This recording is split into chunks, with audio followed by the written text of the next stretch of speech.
Kũringana na mũtumia wa mwonjoria MASMOUD MWARINDANO, mahithũkĩirwo nĩ andũ kũrĩ ũtukũ wa tarĩki 22 mweri ũyũ, na thutha wa kururia nyũmba makimũhamurithia na ciana maikare nyũmba na makiuma na mũthuriwe. Ilikuwa kama saa 6 usiku juzi Jumapili, walipoingia ndani, sijui polisi wale wengine wakiingia kwenye duka, mmoja akiingia chumbani. Alipoingia chumbani akaangalia mule, hakuona kitu. Akaona simu kwenye meza. Hii simu nani? Hiyo simu bwanangu. Akichukua.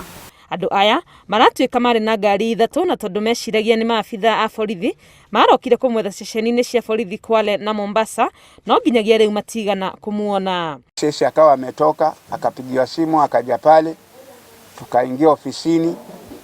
Nafikiri tukaulizia pale, akasema huyo mtu kama huyo sisi hatuna ripoti naye na wala hatujasikia kwa kuna mtu kama huyo ameshikwa. Tungekuwa sisi tumejua kwamba yeye amechukuliwa hapa, amepelekwa aidha Diani, kama ni Central, kama ni Haban, ni sawa sawa, sisi kote huko tungefika tukaonana naye tukajua kosa liko wapi.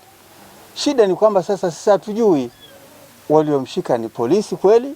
Gĩkundi gĩa kũhũranĩra ihoto cia mũndũ kĩa Haki Africa nĩgĩtĩkĩte mbu ya bamĩrĩ ĩno makiuga rĩrĩ ti rita rĩa mbere marakinyirwo nĩ riboti ta ici cia andũ kũũra. Tumepata zaidi ya visa 20 ambavyo watu wamepotea katika sehemu hii ya Coast Region, na kwetu ni kuomba serikali ichunguze visa kama hivi, hasa tunaomba DCI Kinoti.